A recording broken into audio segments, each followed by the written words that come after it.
Hello, everybody, and welcome to HardAssetsInvestor.com. I'm Mike Norman, your host. Today, my guest is Kevin Kerr of Kerr Trading International, the world traveler. He is here once again with us. Kevin, very nice to see you again. Good to see you, Mike. And you have been all over the place. I can't wait to hear about your adventures out there, checking out a lot of different regions economically. What's going on? What can you tell us? Well, I'll tell you, it's been an exciting year, but 2013 is going to be even more amazing. We have decided to pull up roots and travel the world and look for resource opportunities, just global economic opportunities that are away from America, also here in America too.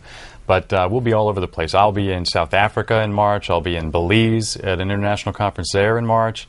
I'll be over in Estonia just in a couple of weeks here and over the Christmas holidays and holidays in general. And it's just going to be a very busy year of traveling and looking for opportunity worldwide. This is truly a global market, Mike, and there's so many opportunities, even with the economy down here in the U.S. Now, what's your sense? I mean, traveling around, looking out there at places you're going to visit, do you have sort of a sense of where things are really happening, where they're not happening? Obviously, Europe could be a place we'd say they're not happening. Mm-hmm. Maybe here, as we start to embark on our own austerity, where do you see opportunity and growth? Yeah, while the world has contracted a lot, Asia is really seeing a lot of activity. Look, we're still seeing 7% growth in China. We're seeing a lot of activity in places like Singapore and the emerging markets over there, and Africa. That's why I'm going to South Africa. We're getting a lot of interest out of there. We're seeing a lot of activity between China and Africa. The world is continuing to grow, and while we're seeing subdued growth here and we're seeing a lot of problems here, all our neighbors are doing a lot. So there's opportunity worldwide. It's certainly stunted right now, and it's going to increase eventually. So right now is the time to be looking around for opportunity. I recently had a guest on who was also speaking about the opportunities in Africa. Mm-hmm. But what about the political environment there? I understand that things are changing. A lot of these countries, they're opening up, becoming a little bit more democratic, investment capital flowing in. Mm. But, Africa has been a story in the past which has had its history of fits and starts. We say, it's a big opportunity, yet you have the political risk factor. Is that sort of going away? There's no doubt. Just like Russia, we're in uncharted territory here. We've got a lot of opportunity in Russia, too, but there's a good reason to be afraid. Rule of law is tenable at best, certainly in Africa, Russia as well. We've got a dictator there, basically, and a system that's basically as antiquated as always was. It hasn't changed much. They have the resources, though. Russia has resources. Africa has tons of resources. That's why China's there. And China really is running a large part of the country now, because here they are setting up whole communities in some of these countries we've discussed that we're talking about that have had very unfortunate political regimes, shall we say, but they have abundance of resources. So that relationship's pretty strong. As far as the United States and Africa, there's virtually nothing comparably. So the resource opportunities, the resources that are there, and in South America, which certainly is far above Africa and even Russia, all of these countries and all these continents are going to provide great opportunity. Now, since you spend a lot of time outside the United States, what's your perspective of the U.S. right now? I mean, I'm very curious because when you look at the U.S. and there's a lot of angst, I would say, politically, our policies, but yet we are growing. We're not growing rapidly, but if you look at U.S. growth compared to other parts of the world, Europe in particular, we're certainly doing better than they are there. What is your take, looking at it sort of from the outside looking in? It's important, I think, for everybody to take a step back from all the rhetoric and all the politics. Of course, it being an election year, there was a lot of that. But if we take a step back and we really look at where the U.S. is headed, we are on a downward slope. And I hate to make this comparison because everybody does it, but it's like Rome. We've become too arrogant. We've decimated our currency. Let's face it, it's decimation. I consider Brent Bernanke committing financial treason, I say. Because honestly, as we print more money and we've got this endless QE, we're going to have the problem with our currency being hyperinflated. We know this is going to happen. I don't want it to be as bleak as a lot of people say. I believe in America. I think that we've come out of far worse situations, and we could probably come out of this too, but it's going to change. It's going to require change. We cannot have this relationship with China anymore. That relationship has got to be done, and we have to get our fiscal house in order. Having set that aside, I think the rest of the world looks at us and says, we really appreciate all your help, but we can't afford it anymore, quite frankly, in this country. We don't have any money. So we have to change our attitude and our way of thinking. Well, we started this new website, expattrader.com, and our logo or our slogan is looking for the American dream abroad. You know, I believe in the principles of America, the founding fathers' principles, what this whole country is based on, opportunity and owning a home and all these things that, you know, we all believe in that are just not possible here right now. So are you actually advocating for people to move out of the United States? Look, for everybody, it's not necessarily practical. The conference we're doing in Belize in March is just about that. Yeah, for many people have come. The people were wandering over to my house in Palm Beach saying, "Are you leaving?" I'm like, absolutely. You know, how can I do it? You can do it like this. And, you know, we give them a roadmap to actually do it. Sure, people are tired of looking at their bank account and saying, well, my dollar's only worth 50 cents of what I actually earn.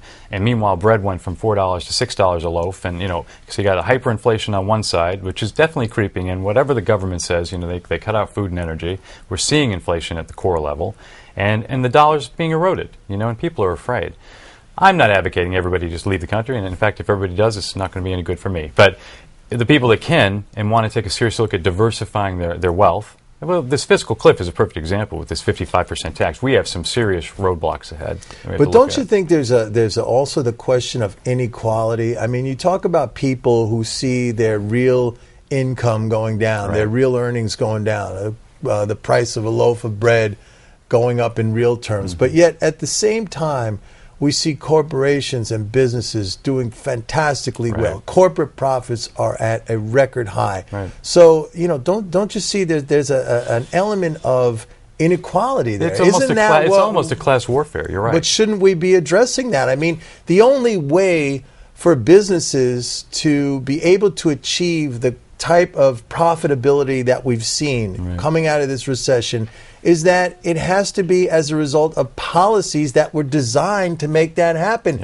Can't you sense the frustration on the part of people that they want some of that prosperity too? You're absolutely right. It's palpable. You can feel it. Whenever you go out, you look at people. The people that were the core middle class of this country, that were comfortable, maybe not ever going to be super wealthy, right? But we had a comfortable, solid middle class that paid their taxes, you know, did their work, produced things, and now these are becoming the nouveau poor. Basically, some guy that's earning $40,000, $50,000 now, you know, a farmer that has $1 million farm is now considered, you know, wealthy enough to have a 55% estate tax. We've ratcheted that down a little bit. We're losing our core middle class, you know, and that's the foundation for this country. This is what runs this country, and so now we're turning into ultra rich and corporation wealth down to this, you know, and that's going to be a problem.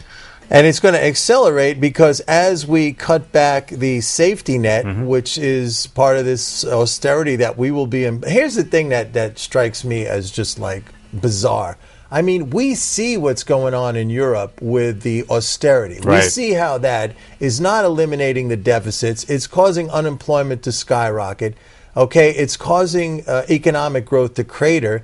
And yet we're doing the same thing here in the United States. It's like looking at a guy who's shooting himself in the head and saying, hey, we ought to do the same thing. That looks great. How do you explain that? I don't. And you know, unfortunately, the leadership that we have is still in place for another 4 years. This is not going to improve. I mean, we have seen layoffs increase substantially. I mean, I think Citi recently laid off 11,000 people. We've heard layoff after layoff. We've seen the same kind of printing policy. We're going to keep printing money. We're going to keep doing this forever. How long before we raise rates? I think, you know, looking at Volcker, he said, you know, it's like a punch bowl. We can't take the punch bowl away yet, because that would be bad. But, you know, the punch bowl isn't a punch bowl. It's a swimming pool, you know, and there's no way you're going to clean up all that mess right away. It's going to take a long time. All right, so let's talk about some specific markets or regions. Where are you focusing right now? Or if you're talking to people or investors and you're saying, this looks like a great opportunity, this particular market or this region, where would you be pointing them to? Boy, I got to tell you, as I said earlier, Asia is red hot. You know, there's growth there in agriculture, there's growth there in energy. I'm going to be speaking, I believe, later this year in Singapore. I mean, things are red hot there. Demand is big and supplies are low, so this is a red hot area. Energy, metals, maybe even base metals will start recovering here. We're seeing some numbers that are pushing copper up, but ags, I think, are going to be the best thing this year, Mike. Absolutely. So Asia, despite the fact that we hear a lot, especially here in the United States, we hear every day about the China slowdown, the market's at a 4-year low. For you, that's an opportunity. It is. I mean, I would take that news and these lower prices and look for the long term, because that's going to recover. We're still seeing significant growth there. Certainly, we would kill for 7% growth. And so, you know, that growth is going to explode later on. So right now is the time when it's cheap to buy some now. All right, Kevin Kerr, the contrarian. Always good to see. And the world traveler. I'm going to talk to you from the world this All year. right, well, looking forward to it. All Thanks right, very much for coming back. Thank you. That's it for now, folks. This is Mike Norman saying we'll see you next time. Bye-bye.